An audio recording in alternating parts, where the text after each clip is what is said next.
Okay guys, isa na muling mapagpalang umaga, tanghali, gabi po sa inyo lahat. Sana po ang lahat ay nasa mabuting kalagayan at ligtas po sa anumang kapahamakan. Sana po kayo dako ng mundo naroroon ako. Pumuli ang inyong lingkod, Maestro 21 TV. At sa ating video ngayong araw na ito mga kalingap, tayo muli po ay magbibigay ng ating panibagong reaction tungkol nga po dito sa ating nakitang post sa Facebook na sinasabi na itong si Baby Beyonce ay may tampo, may hugot. Kumbaga ay may hugot po sa kanya pong naging post sa kanya pong account. Okay? So ano kaya po yung dahilan? Ito may kaugnayan.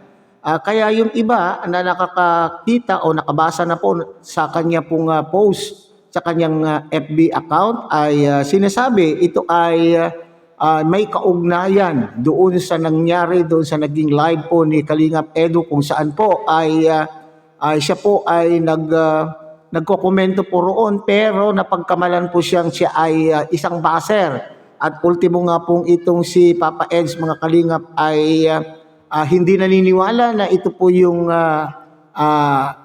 original o totoong Beyonce. So inakala din po ni Papa Eds na siya po ay fake account or isa ring uri ng pambabas o paninira doon po sa kanya. So yan po yung ating pag-uusapan mga kalinga. Pero bago po yan, tayo muna po ay magbibigay po guys sa ama at founder po ng Kalingap, Kuya Bal Santos Matubang. At tangkilikin po natin Ate Edna Vlog, Kalingap Rob at ganun din po sa ating mga kasamahan po dyan sa Karepa, Kalingap Reactor Partners sa pamumuno po yan siyempre ng ating Presidente Javier De Leon aka Birodor. At tangkilikin din po natin ang ating mga Kalingap Partners, Kalingap Charity Vloggers, lalo na po yung mga nariyan sa iba't ibang Kalingap Landing Pad na mayroon po tayo sa ating bansa. Okay, so mga Kalingap, panoorin po muna natin ang sinasabing pagsagot, pagsagot po ni Kalingap Edu doon po sa mga naninira. Doon sa mga naninira, paliwanag po ni Kalingap Edu doon po sa mga hindi tumitigil na pilit na sinisiraan or hinihilang pababa itong si Kalingap Edu. Doon sa naging live po ni Gilo Mags TV. Okay? So panoorin po natin mga Kalingap. Dito lang to. Shout out. Ayan si Ed guys, oh. Balita. Maraming Meron nagsusumbong. kang usapan na. Oh, about daw kay Beyonce. Bakit? Kasi may ginamit daw siya na account na bago sa live mo kagabi. Kasi hindi na rin na kasi Issue ba yun? Oo. Issue na naman yun. Kaya nga. Napakalit na bagay. Hindi ko daw napagsabihan daw siya ng hindi maganda. Pero nagsorry naman daw yung mga, kung siya man talaga daw yun, nagsorry naman daw yung nagsabi dito sa mga nagmamahal ng EDC na. Tama. Oo, napagkamalan daw na baser. Kaya nagsorry naman na po sila dito. Kaya kahit sino ba nakakalam, malay mo kung ginagamit lang si Beyonce, di ba?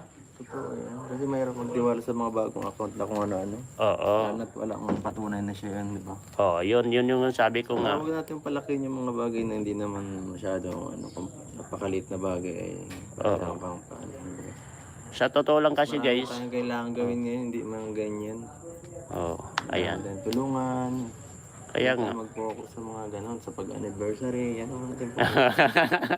Diba? Oh, yun na. Diba kasi masyadong sensitibo ay. Guys, narinig nyo? Ang pukusan natin yung anniversary. Kung tayo sensitibo, wala na. Paano na tayo yan? Hindi tayo maraming taong magkakaiba ng ugali, no? Mas lalong masasaktan kayo kung masyado kayo mabilis mas maramdamin. Anong masasabi mo sa kanila? Palawakin lang yung pag-unawa, Ed. Oo, yun talaga pinaka palawakin yung pag-unawa at yung Pasensya. yung pasensya. Saka matuto ding rumespeto. Yun. Mag-ingat, hindi ko pa siya blinak nung gabing yun. Kasi kasi hindi ko rin yun alam eh. Oh, tignan nyo. Tama yung sinabi ko, 'di ba? Tama yung paliwanag ko, guys. Kahit nga si Eds yan. Kung siya mismo.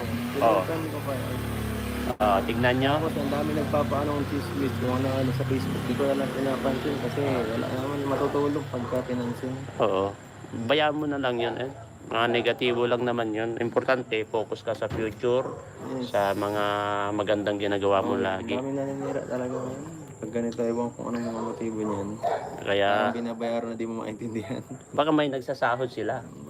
Baka yan. Sinasahuran. Mm, May nagpapasahod sa kanila yan. pagod na siguro. Mapapagod din yan. Ikaw, napapagod ka ba? Hindi ako mapagod. Kasi wala ka nang pakialam sa mga budget, di ba? Hindi ko pinapansin. Kasi hindi naman po sila kasi nakakatulong, guys. Nakakatulong sa channel ko yung pag-iintindi. Yes. Okay, so yan ang mga kalingap. Malinaw po yung sinasabi po dyan ni Kalingap Edu, mga kalingap na itong mga bagay na ito ay sana ay wag na pong palakihin pa. Napakasimpleng bagay daw po at sana po ay wag na daw pong bigyan ng pansin. Total naman daw po ay itong mga nagkamali, itong mga viewers na nagsabi na itong si Beyonce ay isang baser, na siya naman pong, pati nga daw po itong si Kalingap Edo, mga Kalingap, ay nung hindi daw po siya naniniwala at muntik pa daw po niyang i-block mismo itong nagko-comment na ito, nagamit po yung pangalan po ni Beyonce na hindi po natin nakalain na siya, pero siya pala, siya pala daw po. Pero sa panahon na ito, mga Kalingap, hindi natin po masisisi po itong si Kalingap Edu at sino man pong mga nagmamahal po sa EDC. O sa lahat po ng mga nandun na sumusuporta po kay Kalingap Edu, ay hindi natin po sila masisisi na sila po ay magsabi na itong naturang tao, itong naturang account na ito na siyang nagko-komento sa live ay mag-iisip. Sila po ay mag-iisip na ito ay fake account kasi nasanay po sila na mayroon naman daw pong profile picture itong si Baby Beyonce. Pero nakita ko din po yung mga ilan na komento po doon na sinasabi na hindi daw po niya magamit yung isang account kaya yun po yung ginamit po niyang account doon sa naging live po ni Papa Eds. Okay? At saka yung mga viewers, mga Kalingap na nagsabi na siya po ay baser ay humihingi naman po ng dispensa. So sana ay sabi nga ni Kalingap Edu ay wag nang palakihin at mag-focus na lamang po doon sa kanila pong darating na mga anibersaryo, mag-focus na lang daw po at suportahan po natin ang kanya pong mga ginagawang pagcha-charity work, lalo na po sa pag-focus, sa pagtulong sa kanya pong mga beneficiaries. Sa mga taong hindi tumitigil po sa kanya pong sa paninira po sa kanya ay wala po kayong mahihinita kay Papa Eds at hindi kayo papansinin. Nasanay na po yan kasi nakapokus lang po siya sa mga